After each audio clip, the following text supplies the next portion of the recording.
ত্রিমুখী আক্রমণে এখন প্রকম্পিত Ukraine.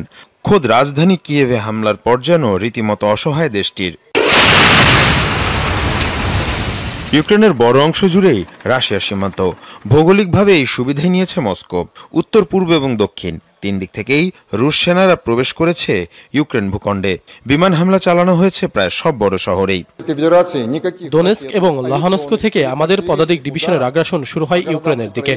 Donbas শহরে শান্তিপূর্ণ অবস্থান থাকলেও সেখানে গোলাবর্ষণ শুরু করে ইউক্রেনের সামরিক বাহিনী।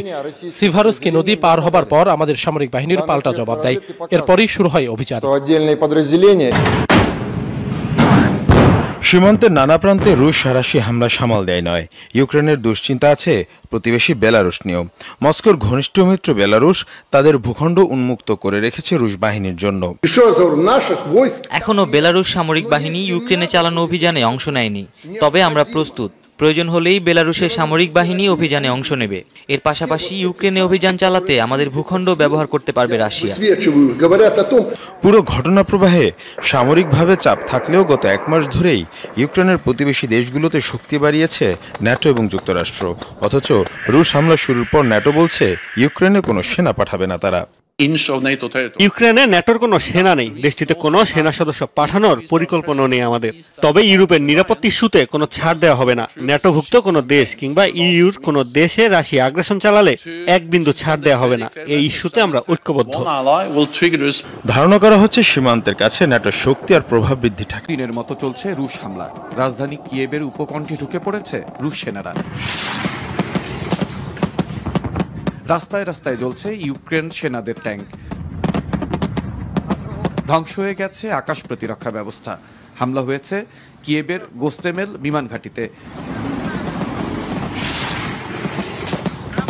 রুশ সেনাদের লক্ষ্য কিয়েভের অ্যান্টিনফ বিমানবন্দরের দখল নেয়া।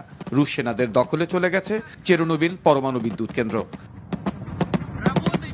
রুশ সেনারা ইউক্রেনে ঢুকেছে বেলারুশ সীমান্ত দিয়ে, ঢুকছে রুশ অধিকৃত ক্রিমিয়া দিয়ে, আসছে দোনেস্ক আর লুহানস্কের দিক থেকেও। ইউক্রেনের দক্ষিণের ওডেসা, ম্যারিউপোলে যেমন হামলা হচ্ছে, উত্তরের চার্নিহভ, কার্কিভেও হামলা হচ্ছে। কার্কিভের পরিস্থিতিটা ভয়াবহ। ক্ষেপণাস্ত্রের আঘাতে আগুনের কুণ্ডলী ছড়িয়েছিল কার্কিভের আকাশ জুড়ে।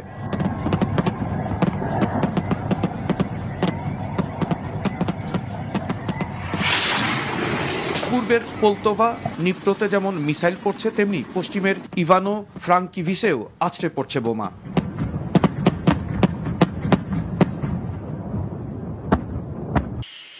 আকাশ ও স্থলপথে হামলার পাশাপাশি হামলা হচ্ছে সমুদ্র থেকেও।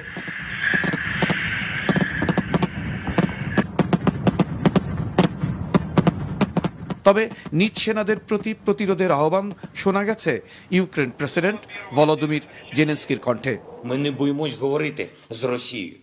আমরা আমাদের দেশের নিরাপত্তা চাইতে ভীত নই, আমাদের নিরপেক্ষ অবস্থান চাইতেও ভীত নই। কিন্তু কে দেবে সেই নিশ্চয়তা? কোন দেশ দেবে? আমরা এই সামরিক আগ্রাসনের শেষ চাই। আমরা অবশ্যই যুদ্ধবিরতি নিয়ে কথা বলবো, তবে এই মুহূর্তে আমাদের দেশের ভবিষ্যৎ পুরোটাই আমাদের সেনাবাহিনীর উপর নির্ভর।